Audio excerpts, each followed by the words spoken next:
On Life and Meaning is brought to you by Blumenthal Performing Arts, celebrating its 25th year presenting the best in the performing arts, sharing and employing the arts as a major catalyst to strengthen education, building community cohesiveness, and advancing economic growth. Further support is provided by Charlotte Mecklenburg Library, one of America's leading urban public libraries, delivering exceptional services and programs with a mission to improve lives and build a stronger community. And by the Arts and Science Council, Charlotte Mecklenburg's resource hub and lead advocate for the regional cultural community, providing culture for all.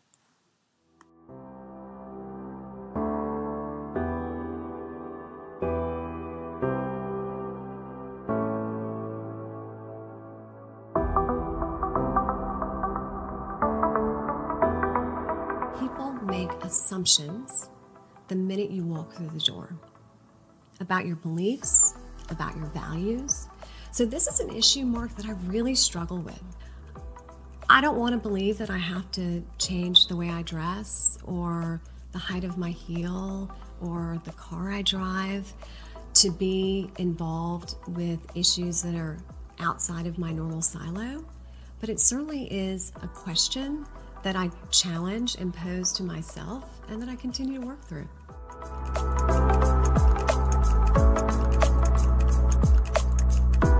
Dianne Chipps Bailey is an attorney who helps nonprofit organizations fulfill their missions. She leads the nonprofit and foundations practice group for Robinson Bradshaw, a full-service law firm based in Charlotte, North Carolina. Dianne speaks nationally and is an expert witness on nonprofit, corporate governance, and tax regulatory issues.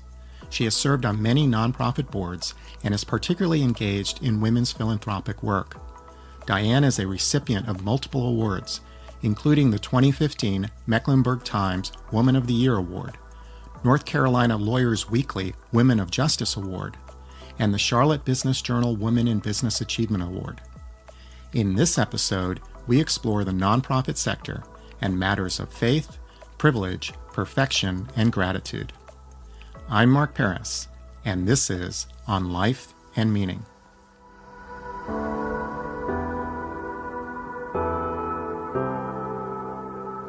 Dianne, thank you for joining us. It's great to have you. My pleasure, Mark. How do you describe your practice? At Robinson Bradshaw, I serve as an outside general counsel and strategic advisor to nonprofit organizations. And the nonprofit organizations that we represent are incredibly varied. I like to think of them in three broad buckets. The first are grant-making clients. They're family foundations, corporate foundations, community foundations. We do lots in the sports philanthropy world. So working with NASCAR drivers and NBA players and NFL players, helping them to use their celebrity to do good as grant makers. The biggest category is the second one, and those are our operating charities. Everything from universities, museums, to soup kitchens, and nonprofit founders. They might be my favorite clients to work with. And then the last group are tax-exempt, but not charitable clients. And those are business leagues, social welfare organizations, and social clubs. Lots of social clubs. And what do you typically do for these clients? Again, that's a mix, but it starts with a lot of organizational work, and particularly for our new clients, where we dig in deep with their corporate governance documents, articles and bylaws and conflict of interest policies, and lots of other policies and procedures to really give them the framework and the infrastructure to achieve their mission. When we have new clients, we do the same work for them to really dig in deep to make sure that their existing governance documents are modernized and streamlined. We do a lot of work in tax compliance, of course, particularly for our 501c3 charitable organizations. Making sure that they maintain and preserve their tax exemption is absolutely critical to their business model. We do a lot in the M&A world, combinations of nonprofits by mergers or other acquisitions, certainly spin-offs of new nonprofits that come from larger ones, spin-offs of for-profit affiliates of existing charitable organizations, and of course, commercial contracts, real estate litigation, anything that our business clients need, our nonprofit clients need also. So it's a mix. It's a mix of compliance, it's memos, drafting documents. I think, as you know, Mark, I also spend a lot of time out in the field doing compliance work and training work, both for individual clients, but also for groups, collaborating with conveners to make sure that organizations have access to the technical training that they need so they can stay out of trouble and not be distracted by legal traps and can really make sure that they're creating the change they want to see in our world. What is the phone call that you most enjoy receiving? As I mentioned before, I do really enjoy working with founders. They come with such ambition, such passion, conviction, and these huge dreams. And to be able to really help them to refine and be more strategic about what it is that they want to do as a nonprofit organization, it is such fun to be part of that journey. Dianne, you've been providing counsel to nonprofits for at least 15 years now in the Charlotte region. We are a few years removed from the Great Recession. What was the impact, and where are nonprofits now? The impact of the Great Recession was substantial. My observation was that it pushed many organizations into starvation mode.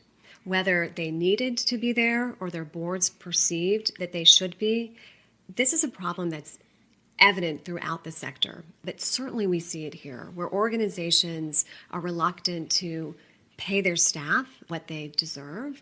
They're reluctant to invest in training. They're reluctant to invest in technology. These investments are critical in the nonprofit sector, as they would be in any business setting. And certainly the Great Recession played into that. We are seeing some rebound and some recovery, but the effects linger. When I look at the health of the nonprofit sector, I look at it through a few different lenses. One, you want to look at the health of the professional staff, and I think we have some incredibly talented leaders in the market right now. We also have opportunities for new leaders to emerge. I'm very curious to see how they incorporate leaders from out of market versus leaders from within existing organizations. Our nonprofits can be no stronger, no more effective than their CEOs. So something to keep an eye on, because we are seeing quite a bit of transition in the marketplace. The second group I would look at are the volunteers. Most importantly, from my perspective, the ones that sit around the table at the boardroom are directors and trustees and governors for nonprofit organizations. I have seen increased sophistication over the last 17 years in Charlotte. I can hardly believe it, among nonprofit volunteers. They are really taking their fiduciary duties seriously, and nonprofits are better for it. But the most important lens to consider are our community needs. And Mark, you know, just like I do, just like anybody who's read the Opportunity Task Force report, that the needs in our community are, it's hard to even find the words for them. Mark, we have a 400-year problem related to social mobility. And to be able to chart a path forward, I'm watching, I'm waiting. I'm looking for leadership in the sector. When I see it, you can be absolutely assured I will stand up, eager and willing to be part of the solution. What grade would you give our nonprofit community? I'm kind of a tough grader, Mark. I'm going to give us an A-, maybe a B+. But that's not because we don't have the capacity to be an A+ nonprofit sector. But it takes commitment, and I know that the desire to engage continues, but we need to see a transition of leadership. It used to be, as we all know, that there was a very small group of highly effective and highly impactful leaders that moved the meter in Charlotte. That has fundamentally shifted, and I am so encouraged by the grassroots, highly engaged, very strategic, very savvy leaders that are emerging. What I'm looking for next is alignment. And when we get alignment, then I think we'll get to that A+. What would that look like? I talk about how every person has a mission. I see that with the founders of nonprofits. I see it with executives. I see it with volunteers. What we need is for these missions to align to movements. It's when people come together and leave ego aside and spend less time thinking about territory and more time working in coordination around shared goals and shared vision and shared impact. That's when I see the meter moving and us really taking steps forward. I'm trying to understand what that would look like. Is it a matter of leaders from different nonprofits being in the same room saying that we're all going to take on this 400-year challenge together? What is it that you would like to see? I think that's a big part of it. And I know that you've spoken in this podcast and in other settings with nonprofit executives. And my strong sense from talking with clients and friends in the sector that they do feel siloed. They feel that they're on their islands. And it's not that they don't desire to work together, but the system is set up in a way where there are not always great incentives to do so.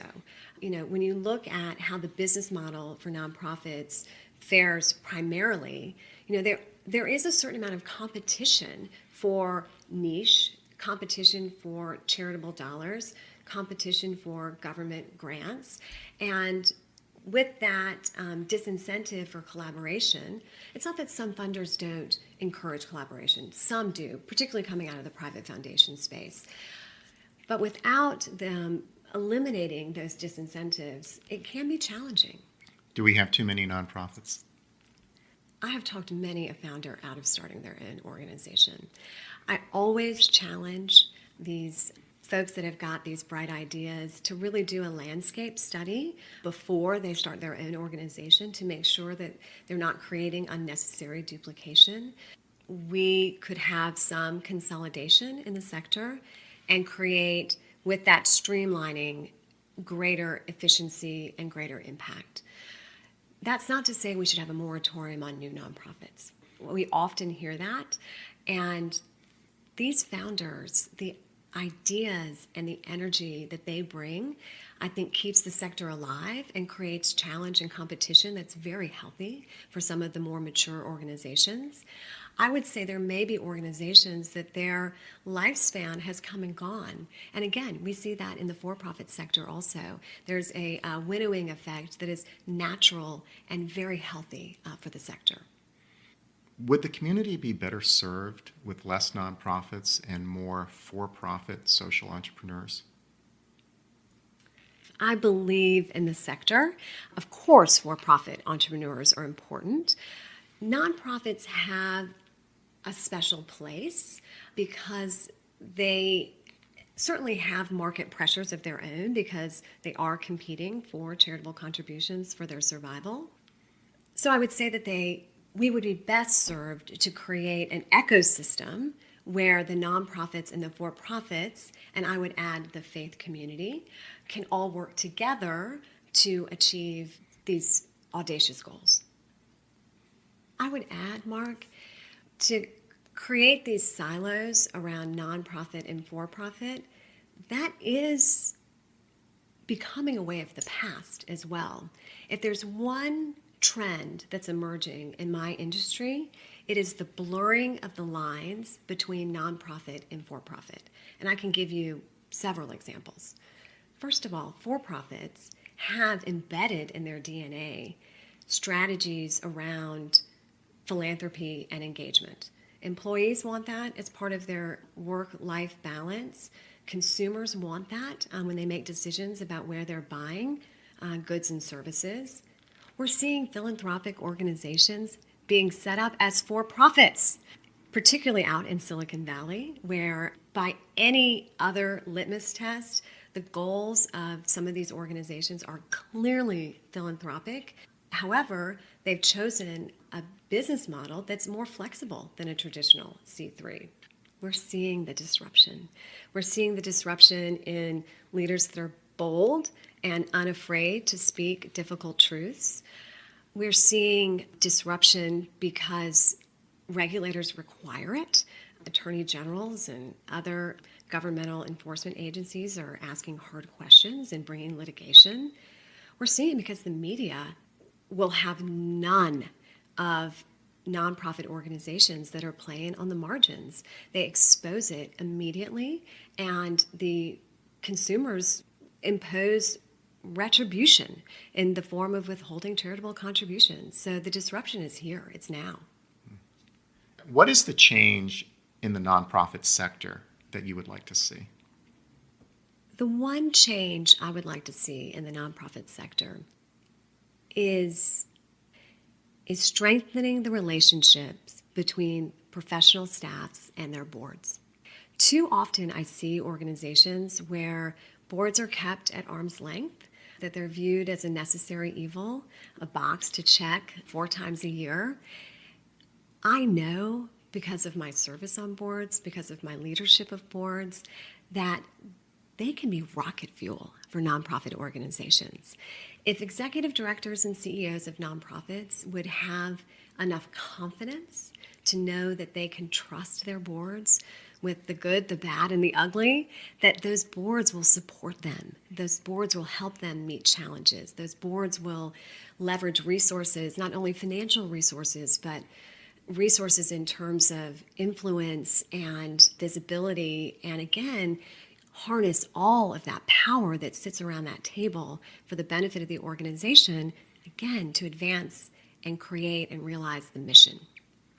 Dianne, you're not simply a counselor to nonprofits. You've done the work. You've served on boards. You've called yourself an evangelist for women's collective giving funds in particular. What is women's collective giving, and why is it important to you? I am so glad you asked. Women's Impact Fund is my one true love in the philanthropic community. Mary Lou Babb and Claire Tate founded the Women's Impact Fund with 158 initial members. I was very fortunate to be one of them back in 2003. And since that time, we've given over $5 million in the community, and we give it together.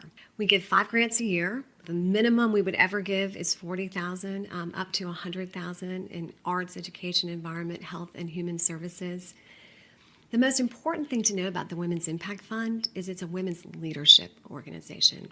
We use philanthropy as our lens, but what we're really doing is giving women networks, resources, knowledge, and courage to really dig in deep and leverage their talents and gifts to make our world better. I treasure the women that sit beside me in the work with the Women's Impact Fund. And I will say, as I have grown, and I have grown up with the Women's Impact Fund, I measure my life by the births of my children. And Kate, our 14-year-old, wasn't even a glimmer in my eye when I joined the Women's Impact Fund. And now she's 14. And how much has changed during that time. Many of those changes for me are directly attributable to experiences I've had with the Women's Impact Fund, whether it's leading the board as chair or co-chairing with Sonia Nichols, the National Women's Philanthropy Conference, or having the privilege of being invited to join the Women's Philanthropy Institute National Board of Directors. All of that is directly attributable to the work and the lessons learned from the work done with the Women's Impact Fund. Dianne, let's talk about you. Let's talk about your growth and how you've come to this point in your life. Where did you grow up? My family is from Texas. I was born there. My parents are both from Fort Worth. Texas is a wonderful place. I have got a number of clients there, and so I have the opportunity not only to see family, but also to be there professionally. I love the independence. I love the audacity. I love the courage that Texans have. So very grateful that it's part of who I am. Mm-hmm. Brothers or sisters? 2 younger brothers, Alan and Daniel. Again, they're 3.5 years younger than I am, so I very much remember when they came on the scene. They are cute as buttons and always have been, and we are very, very, very close. And they're twins, aren't they? They are twins. And back in the day, in the 70s, where twins were really sort of unusual, particularly identical twins. I mean, their teachers couldn't tell them apart. Their friends generally could. So it was almost like you were in a secret club to be able to differentiate between the two of them. Dianne, your dad is a doctor. Tell us about him. My dad is really the most remarkable man and the most important influence in my life. He, as you mentioned, is a physician. He's highly regarded in his field. He's currently serving as the president of his National Medical Society. He works in allergy and asthma and immunology, both pediatrics and adults. He has a very, very busy practice in Sacramento with multiple offices, and he does quite a bit of research, consulting. He does expert witness work. He's just a remarkable human being. He's so smart, so hardworking, so kind, so generous of his time and his resources and his influence. And he's a hoot. He's, I think, a little salty on the golf course. I don't usually get that sense of humor, but people say that we share a lot in common. And I say that I'll never be all those superlatives that I've listed out that I can ascribe to my father, but I will spend every day trying. Your dad set certain standards and had certain expectations of you, didn't he? Oh, yes. He set a very, very high bar. I'm not sure I could ever clear it, but those expectations he had of me, which were much more than I ever would have set out for myself, have encouraged me over the years and really pushed me forward when I doubted whether I could, because he always knew and trusted. Were those expectations ever a burden or challenge to you? I won't say they were a burden or a challenge. I remember so clearly the time that I spent with my father as a child. He was very, very busy professionally, just working around the clock. But the time that I had with him was very focused and very intentional. We're both early risers, and so I can remember joining him on the golf course very, very early in the morning. He always got the first tee time, and he was always so interested and so invested in my success that he always asked the right questions. And I didn't always give him the answer that he was hoping for, but I was very transparent, and that enabled me to have a feedback loop that kept me focused and kept me motivated. He also is very quick to heap praise. So it's not only that he would have these high expectations, he was very quick to affirm when he saw that I was getting it right. Tell us about your mom. Oh, I love my mother. As much as I'm like my father, I aspire to be more like my mother. My mother has this amazing ability, Mark, to be still. Still. She knits, she reads, and just has this ability to be lost in her thoughts, which is a luxury I don't often afford myself. My mother has taught me the importance of being a lifelong learner. She's just turned 70, and she's actively learning Spanish. She's involved with yoga teacher training. Probably the most important gift my mother has given me is the love of travel. She has a wanderlust about her, and she is always experiencing new places, new cultures, and she gave that to me at a relatively early age. And once I got that bug, I've not been able to shake it. Your parents divorced when you were young. I was an adult, actually, yeah. I was 25. Yeah. It's so interesting. You know, my parents are divorced, and folks know that because I'm so close to my parents and they pop up at different times. And I'm at the age that my parents were when they got divorced. It's, I think, a moment, that midlife moment where lots of disruption happens, including in marriages. And I've had a number of friends come to me over time who are themselves going through divorces. Well, first they come because they want a referral to a lawyer, and I usually withhold the referral for at least a month or two, trying to coax them back into their marriages because of my own bias from my experience in life. But they also want to ask questions about how to manage a household that's complicated by the end of a marriage. And I really don't have anything to give them because the household that I lived in until I left to go to college when I was 18 years old was one of the few households where the marriage was intact.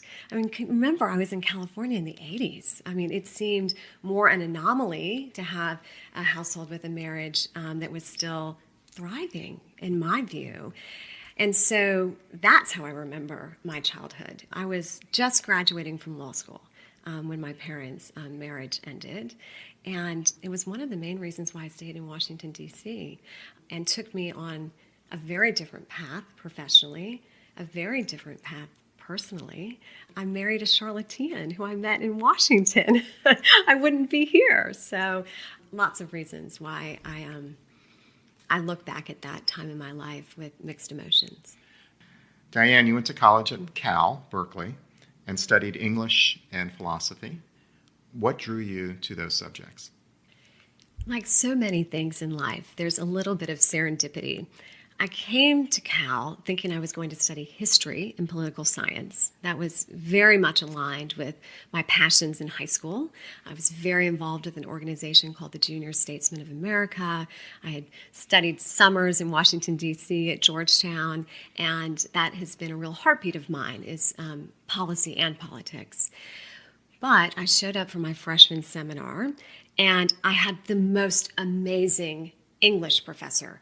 And he taught me that text, particularly when read carefully and analytically. You know, he was the professor that first taught me to throw away my highlighter and only read with a pen so you could mark in the margins and respond and engage with the text in a really thoughtful way.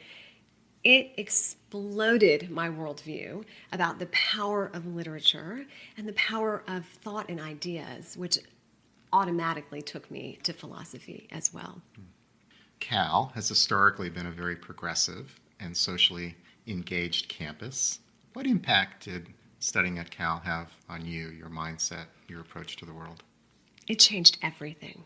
I showed up to Cal in the late 80s, and even then, the campus was majority minority, 60,000 people, plus all the people who lived there, some with homes, many without. It was a culture that was alive, it was engaged, it was charged politically, and it challenged me to think in ways that suburban Sacramento would have never.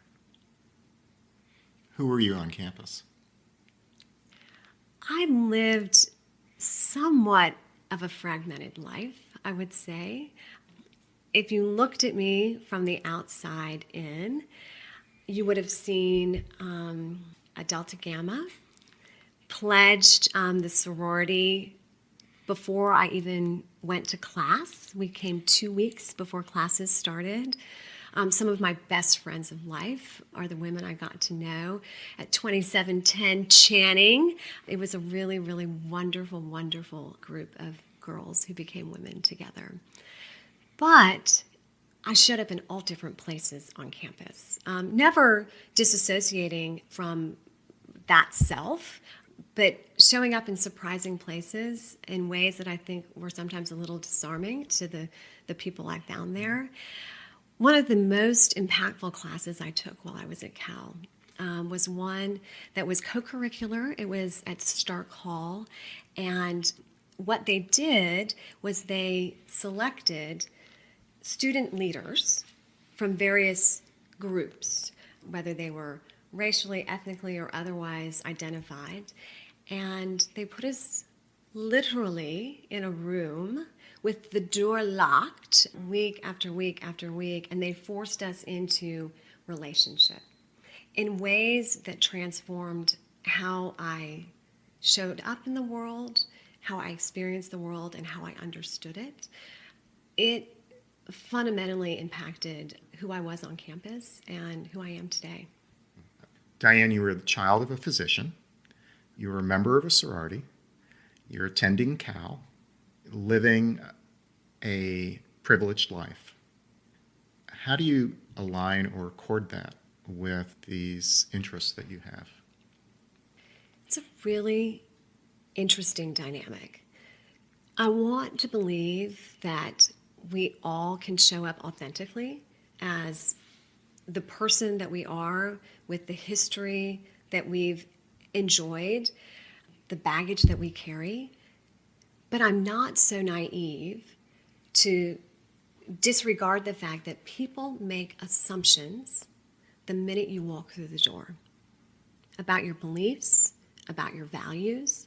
So this is an issue, Mark, that I really struggle with. I don't want to believe that I have to change the way I dress or the height of my heel or the car I drive to be involved with issues that are outside of my normal silo. But it certainly is a question that I challenge and pose to myself and that I continue to work through. If you don't have a certain experience in life, you can't speak authentically to issues. What are your thoughts about that? That ties very closely to my fundamental worldview, informed and inspired by my faith as it relates to humility. Because I do believe that that's true. If there's one thing I know, Mark, it's what I don't know in this life. And I'm curious and I'm eager to learn. I've come to understand that folks are sort of fatigued by having to teach, and I recognize and appreciate that. But if we don't show up with vulnerability and humility, there is no path forward. Identity by itself is not a bad thing, right? I mean, we should all feel empowered and celebrate our history. We've talked about my Texas roots. I shouldn't have to leave those roots behind just because I call home Charlotte, North Carolina. You can certainly extrapolate that same orientation to life to lots of different groups. So I'm not an expert. I'm eager to learn, but I'm hopeful that we can all find a place where, while we're aware of how we present, about the image that it sends and how it impacts and how people react and respond, but not have to divorce ourselves from it. You went to law school at Georgetown. Why the law? I'm pretty sure I cross-examined my parents when I was about 5 years old. And so because I do love to think critically and clearly and analytically, and while I do, at the end of the day, want everybody to be happy as a predominating view, I'm not afraid of a good fight. And so folks encouraged me to go to law school, probably because I would have been well suited to be a litigator. Of course, that's not the path I took. I'm a transactional lawyer and a tax lawyer and a compliance counselor, but law school seemed the obvious and immediate next step. After law school, there was a moment in time when faith became particularly important to you. What happened? So, Mark, let there be no doubt. I was born again. I grew up in a home where one of my parents fairly regularly attended church, the other did not. I was baptized Catholic, First Communion in the Catholic Church. The family then joined the Episcopal Church. Around 12 or 13 is when typically you're confirmed as an Episcopalian. There are a series of classes that lead up to that important event. I was asking all the hard questions, Mark. I fear that I was a little combative. I must have been, because they kicked me out of confirmation class.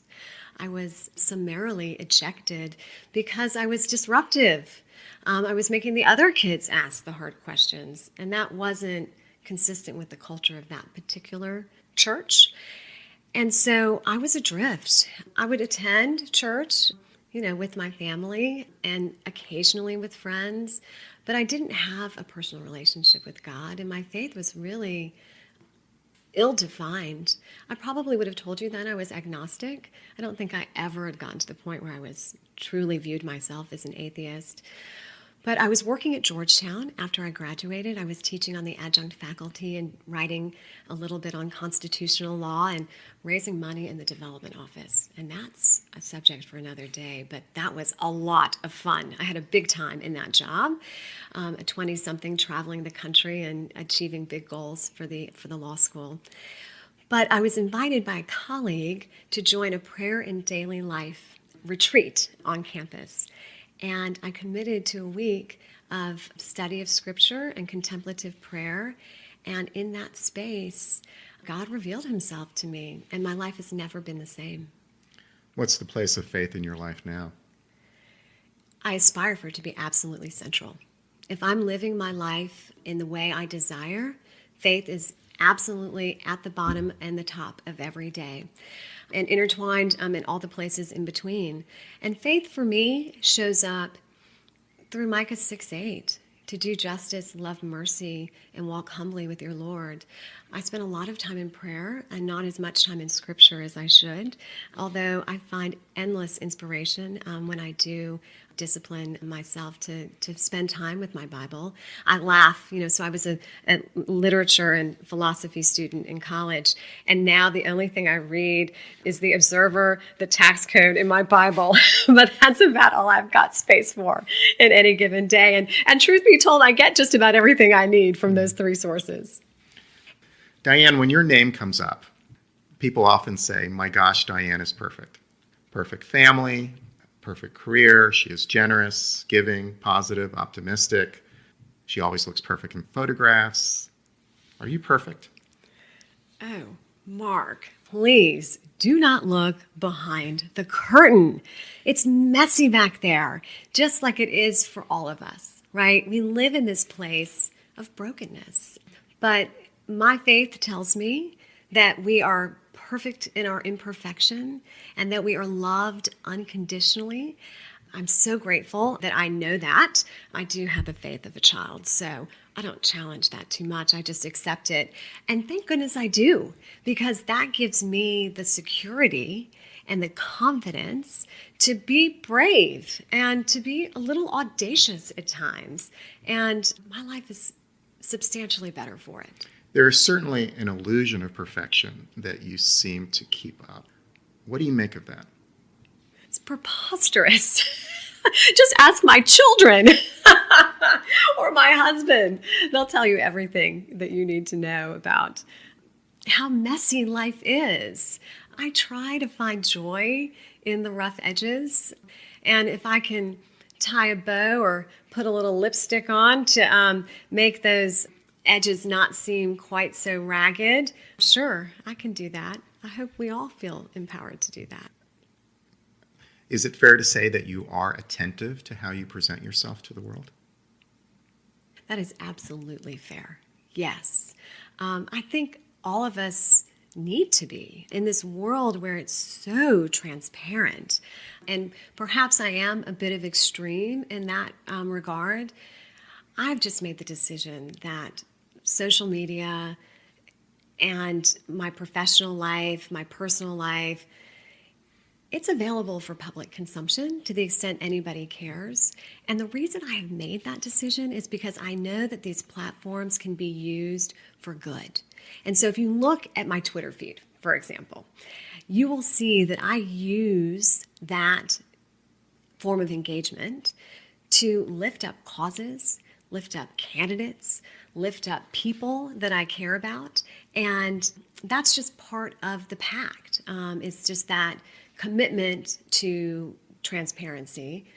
And there's vulnerability associated with that. But I've just decided that that's the world that we live in. And if you want to stay relevant, that you've just got to pinch your nose and jump in. Are you saying that you present yourself in a certain way to do good in the world?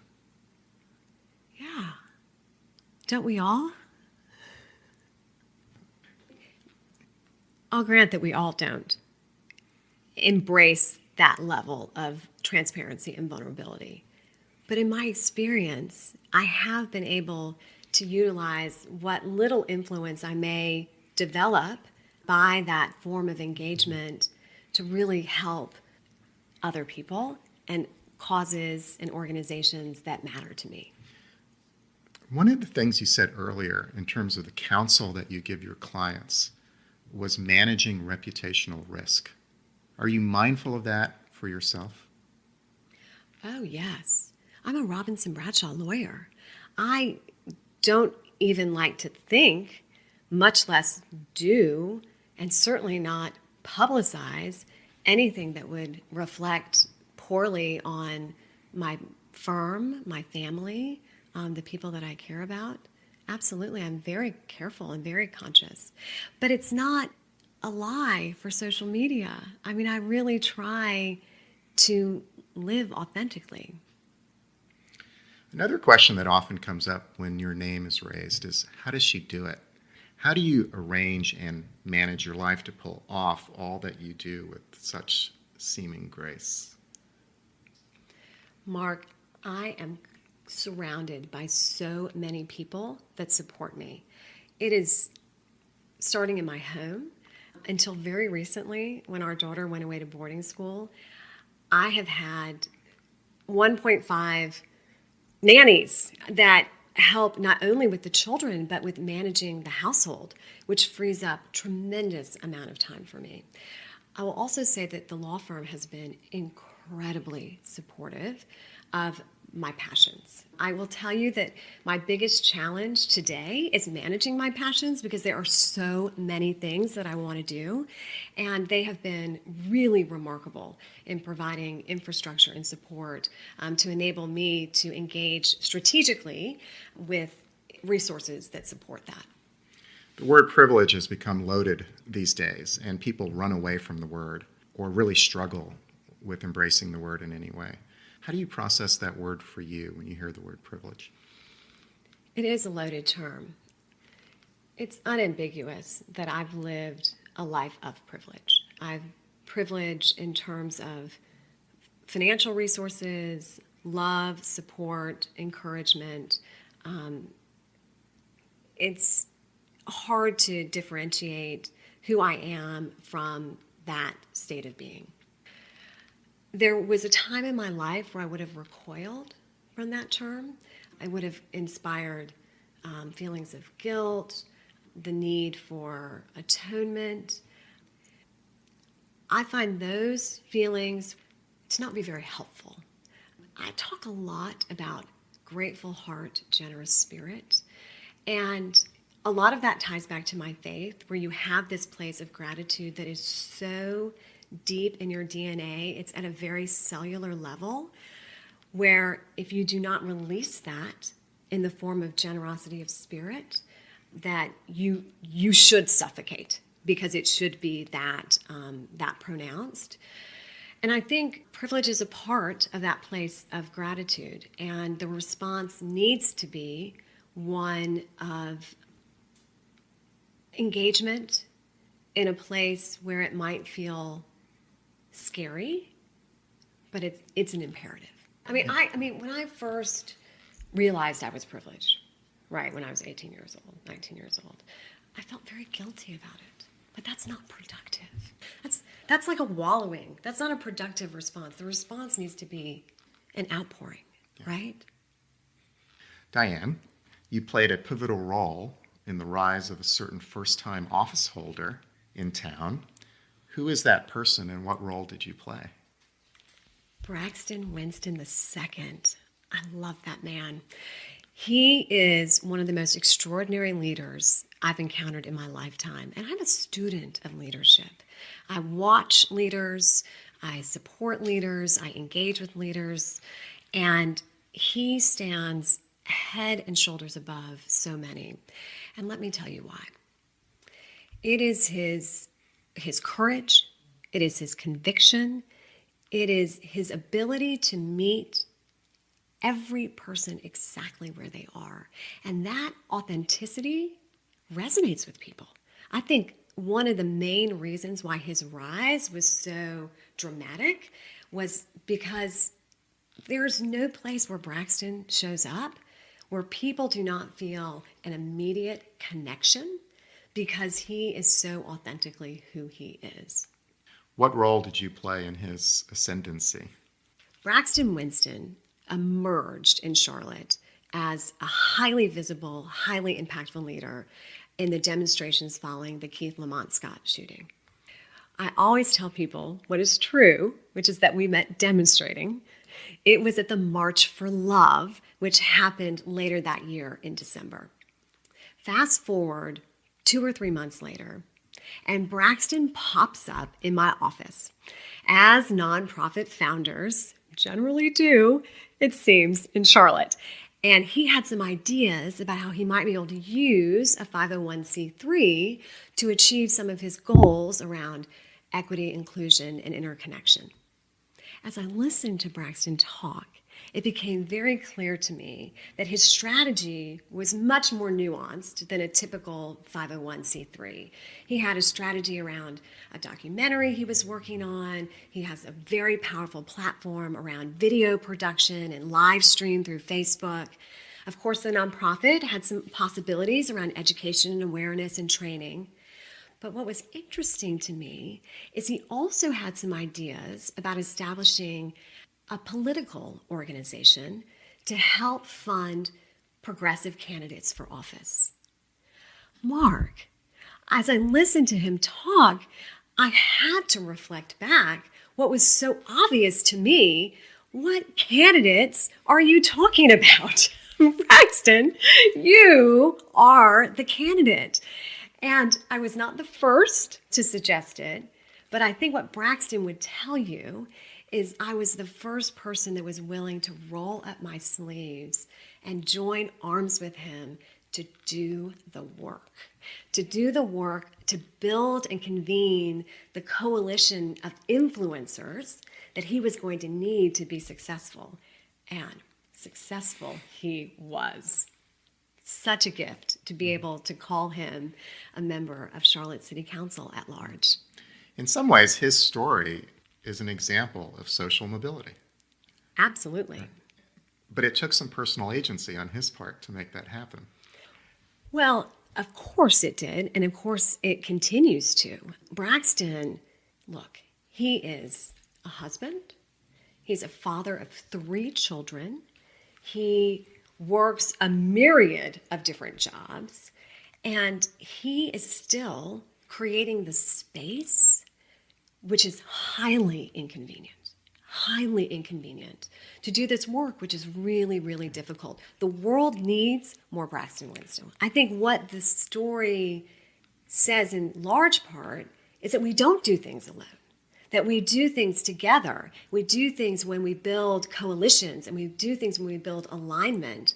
And when people, and this is important, Mark, when people are not greedy with their social capital, because there are so many in this community that are dripping with influence and the power to move meters, and everybody needs to be empowered, encouraged, and inspired to share that. Dianne, not too long ago, the Bailey family took a big trip. Where did you go? We went around the world, literally. The 4 Baileys, Brian, Kate, Brad, and myself, we went on what we call the Bailey BT, the Bailey Big Trip. My husband planned, with our input, for a 2-year period, a trip through 4 continents. We started in Asia, we went to Australia, then to Africa and Europe. We are city people, so we mostly hopped to big cities, but for a little bit of time at the beach at the Great Barrier Reef and on safari in South Africa. And we had carry-on luggage only. This is an important badge of honor for the Bailey BT. And our family will never be the same.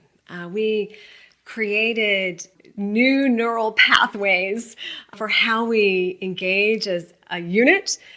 We have memories that will last lifetimes. It was such a gift. What did you take away from that trip? What is the meaning of that trip for you? I hope that as a family and as a person, that I can live my life with the eager spirit of a traveler. Every day was like Christmas morning on the Bailey BT. We were experiencing new cultures, new people, new food, new environments, learning new history. And if we could take that inquisitive, open, heartfelt spirit into our daily lives, I can only imagine how our world would be different. What is most important to you, Dianne? My faith is at the very heart of my being. My belief and conviction that we have a God who loves all of us and that calls us to live in His way, which is love and humility and mercy and grace.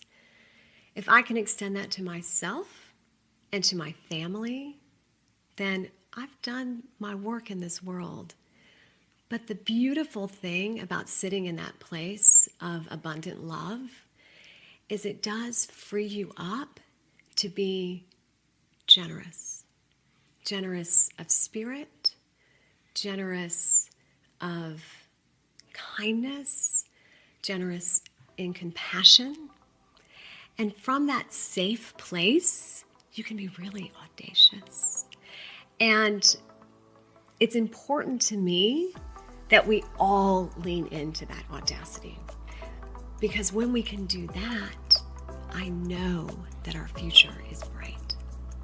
Thank you so much for your time today, Dianne. Mark, thank you.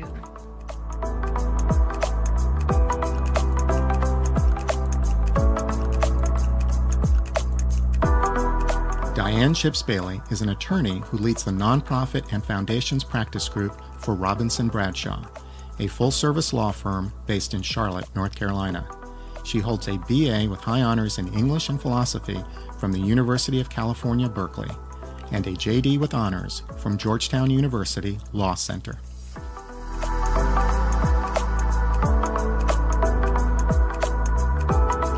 And now, a personal word. Dianne Chipps Bailey lives a life that by any measure is remarkable.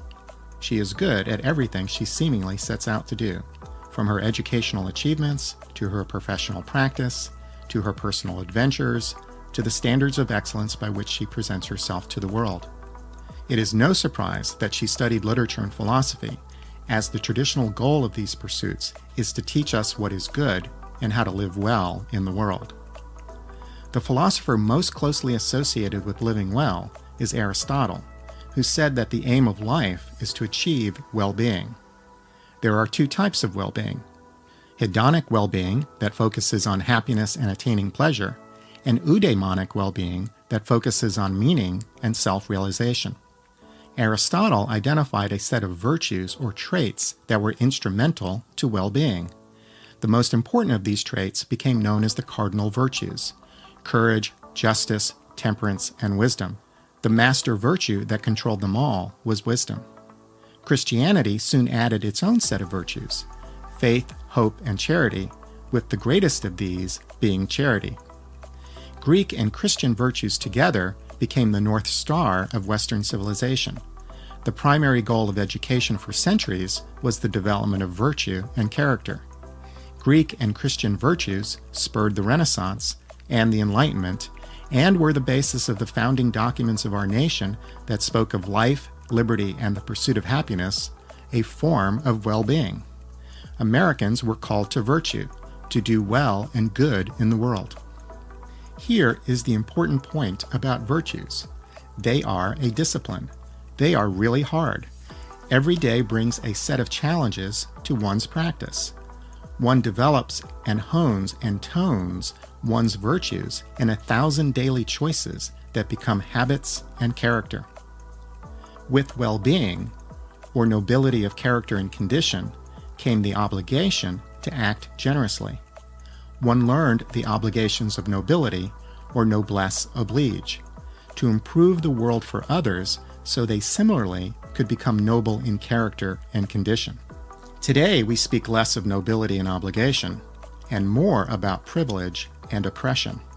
Privilege is most often defined as unearned benefits or unearned access to resources and social power that are only readily available to people in a specific social group. Oppression is the state of being subject to unjust treatment or control. There is good reason to speak about privilege and oppression, as we live in a world with structural advantages and disadvantages.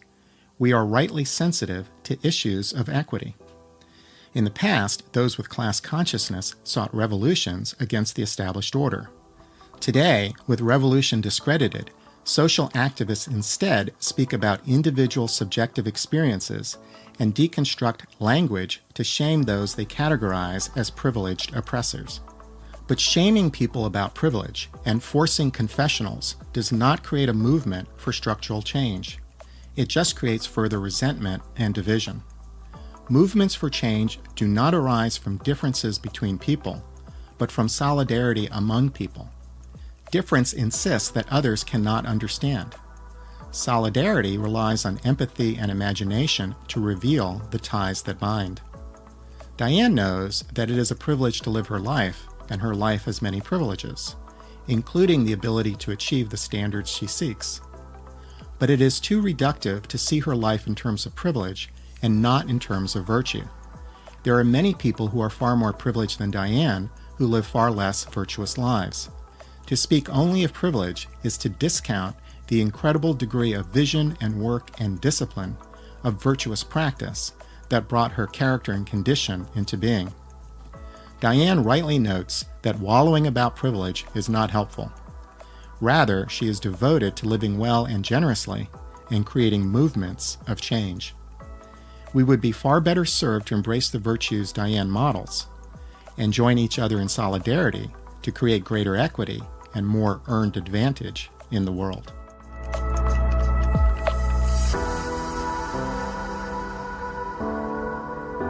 This is Mark Paris, and you've been listening to On Life and Meaning. Thank you to my partners Andy Go, producer of the show, and to Chris Curriton, art and media director. This is how you can help. Please write a review on iTunes. It helps us grow our audience. Follow us on Facebook. We'd love to hear what you think about the show. And become a patron. We are on Patreon, a crowdsourcing platform that allows you to support what you value. Visit us also on our website, onlifeandmeaning.com. Thank you for listening.